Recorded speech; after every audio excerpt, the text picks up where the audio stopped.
Well, hello everyone. Welcome to yet another Jetpack Joust Let's Play. I know we've been doing a lot of these lately, but we're kind of playing catch-up with games from the end of 2013. So there's a lot to play, and one of the games that I've been wanting to play for a while is Democracy 3. This is actually going to be kind of a combination Let's Play and review, because in general, I think this game is kind of hard to talk about, to really write about without kind of displaying what's going on screen. And I just think that it's going to be easier for me to kind of give you my opinion as I'm actually playing it. This is a game for people who like menus a lot. and I stress that very heavily because there's not a lot else going on. This might not be the most engagingly visual of all of our videos, but essentially you take on the role of a politician who has recently been elected to office, and you have to manage to work your electorate in your favor, do things that will make them happy, and that's what we're hoping to do today. So first, we have to pick our country. We could go with the good old US of A, but this many people seems like a lot, so we're going to do Canada and hit play. Alright, I always like to name things silly names, and though I am quite the liberal, we are going to be the surprise party, and the opposition party are going to be the party poopers. Hear that, Republicans? No offense to my Republican viewers. Okay, difficulty we'll keep it 100, but I want people to not be so apathetic, because I don't like apathy, so we're going to stick that at 25%. You can tell this game is European, because socialism and liberalism are looked at as different, and there's absolutely no conservatism on the list. We'll do a 5-term limit. Seems good to me. Alright, so the way it works is when we get to the screen here, you'll see, I like the funny little comments here, inventing the internet like Al Gore. We're going to go to our government. So first, we'll basically at the end of every turn, you get a screen like this to kind of show you how you're doing. So right now, in the good old land of Canada, with our flappy heads from South Park, crime is pretty high. Poverty's not doing so great. We're doing kind of high poverty and thus high unemployment. But otherwise, it's pretty solid. So what we're going to do is we're going to start our first term. So the way the game works is you have what's called political capital, which is up here. And you can spend that political capital on different policies that will affect things. They're kind of split apart into transportation, believe that's foreign policy, welfare, economy, taxing, public services, and law and order. So as you can see here, you've got a list of all the different kinds of people who are in your country. So we obviously have a lot of socialists here in Canada, damn dirty commies, and we've got not so many. We got quite a few conservatives, but it seems like the socialists really have it. So we want to do something to please them. So what you can do is you can highlight them, and you see all of the things that affect their opinion of you. The green things are things that they're happy with, that are feeding into their favorability of you.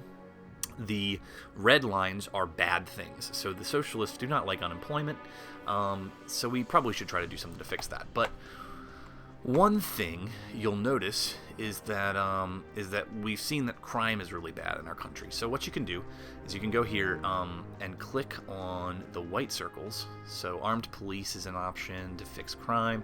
So as you can see, the crime is an issue. This is the blue dot here. So we want to try to get rid of that. So there's a lot of different things we can do for that.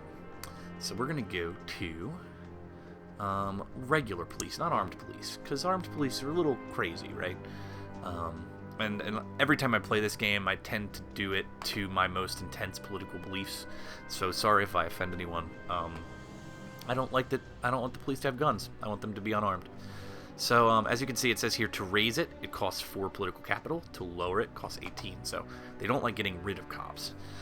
So we're actually going to raise this really high because we want to try to get rid of crime as best we can. So we're going to apply those changes because that'll generally mean that people are happier and are more likely to vote for me. We are then going to maybe look at taxing because we like to try to bring in as much money as we can. I'm in favor of corporate taxes.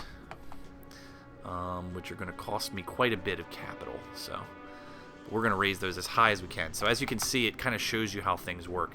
The socialists really love it. The capitalists, not so much. The wealthy, not so much. It affects the GDP a little bit, supposedly, but I don't care. So we're going to go ahead and hit apply. That's going to churn in some more money. Oh, I don't know why I clicked on that. So now we only have 3, which generally is not going to be enough to really do anything political capital-wise, but we took care of a little bit of our crime problem, and we'll go on to the next step. So this game, as you can see, is very, I think the menu's very clean, and it's pretty easy to navigate once you kind of understand the symbols. I am a fan of this kind of screen where you get to see a lot of things that are happening throughout the basically like events that are occurring. So say for example, there's a debt protection law, there's urgent policy question we have to deal with, so we'll click on that, and then that will come up. We've got a debt collection agencies have been in the news because of aggressive methods they are using to extract payment from people who owe large sums of money. So this is essentially a situation where the debt collectors are kind of preying upon the poor, and so we're going to limit their agency activity. The global economy is doing well, which the real world could really use. So could we maybe move this into the real world? Thank you. Budget report. We've got a surplus of $7 billion. We're managing our finances well. Not a lot of people want to vote for me though, so we got to try to work on that. So we're going to continue on to the next turn. All right, so I didn't get a good look of what our last issues were. Let's get rid of that. I don't really want to go here. Turn off those tutorials.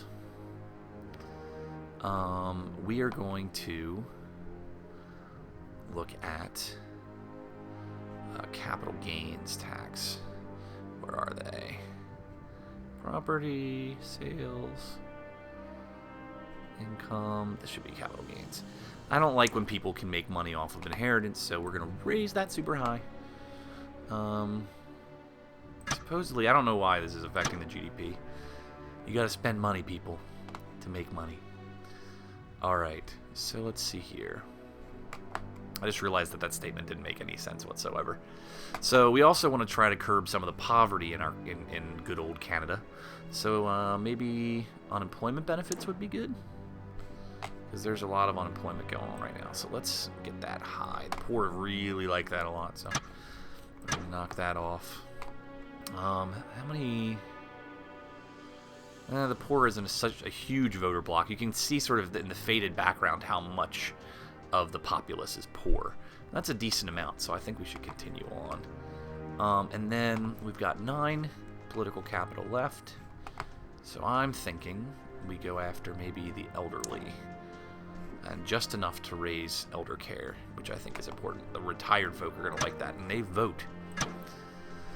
So I'm not such a bad tyrannical dictator here. This is like the perfect way of running a government. You can bypass Congress and do really great things for people, and hopefully you don't turn into a complete dick.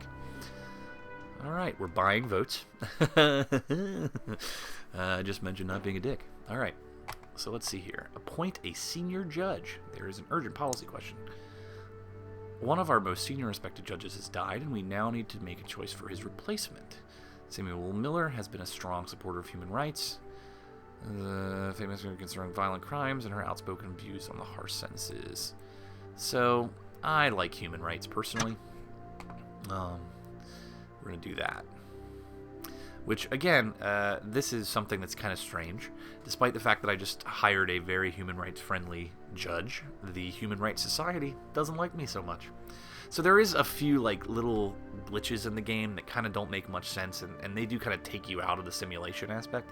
But overall, it feels like you're running a large, massive bureaucracy, and it's kind of overwhelming sometimes, which is cool. Everything else looks pretty good. Small surplus. Polls don't look good. We got 40% of the vote, so we're going up. Alright, so poverty is going down, crime is going down, the GDP is going down, so we need to do something to fix the GDP. So maybe we will do university grants. I think that's going to be good. We'll knock up those grants. Generous grants are good. We want to educate the people of Canada so they can become future leaders of the world.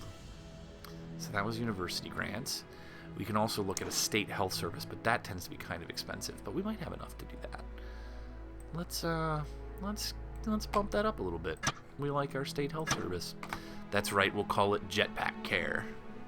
You got Obamacare, we got Jetpack Care. So we're starting to run a little low on political capital, so we're gonna click next. Yep, making those impossible promises. This game, the jokes in the loading screen are the best. Let's see here. Religious condemnation. Uh-oh, what'd I do? The head of the church has called upon you to resign and told his followers not to follow you or support your party. Uh-oh, I have a feeling I'm going to be assassinated by religious fundamentalists at some point in this game, guys. So let's see here. We've got antisocial behavior is coming to an end, which is good. Homelessness is coming to an end because we put all that money into housing and unemployment benefits, so that's good. Our GDP's still going down a little bit, but that's okay. That's really our major issue. So what can we do to effectively make the GDP a little bit better? It wants me to raise or to lower the corporate tax, but I don't really care about that. Science funding would probably be good. Foreign investor tax breaks. People probably won't like that too much, though. Let's see. Yeah, the Patriots aren't going to like that, but who cares about the Patriots? Am I right? Let's raise that GDP a little bit. That didn't cost too much, only cost me 7. So then maybe we can put some money into science too, because science funding is very important. And that'll help the GDP. Oh, clicking on stuff. We still got 13. We want to make crime go down, so this is going to be kind of unpopular, but I'm thinking we put cameras on the city streets to make sure that our people are safe. The liberals aren't going to like that too much, and even though I consider myself amongst them, I think it's important that we're watching out for the evil vigilante mobs, the armies of Batmen in our streets. Okay. And I don't think there's much more we can do with 4, but let's give it a shot. Do we want to go after creationism versus evolution? We're going to Bill Nye this thing? No? Okay. Maybe some foreign aid would work. I kind of want to let as many people in as possible, so we're going to lower the amount of citizenship tests. Good job. Anyway, so you can kind of get a hang for what this game is like. It's obviously kind of a slow pace. It's just a lot of menus and might not be super fun for everybody, but I think if you're kind of a political junkie like I am, if you like learning about government, if you like that idea of sort of politicking your way around and trying to get votes, and it doesn't really idealize the situation. Things get more hard as you go along. So maybe we'll play a little bit more on a future Let's Play, but overall I would say that Democracy 3 is a game that, you know, if simulations are your thing, you will certainly find something to kind of bite into here. It is a little wonky sometimes. It's not always. There are moments that take you out of the reality of it all. It doesn't always feel incredibly real. Like, I'm not 100% sure why that human rights campaign doesn't like me, and I'm not sure why the religious people don't like me. I haven't really done anything to condemn religion. But then again, most people who hate politicians in the U.S. have irrational fears of those politicians. So it's not entirely inaccurate. Maybe irrationality is kind of a thing when you get masses of people together. Anyway, we're going to finish this up, but we hope you guys enjoyed it. Maybe we'll play it again if it gets some kind of response. But until then, check out Democracy 3. Check us out at jetpackjoust.com. We're doing a lot of cool stuff. Check us out on Twitter at Jetpack Joust. We've had a lot of interaction with fans recently, a lot of stuff going on. And especially if you're going to PAX East in April, let us know, especially if you're bringing a game. We want to check it out while you're there. So hope you guys have a good night, and a Bill Murray to you.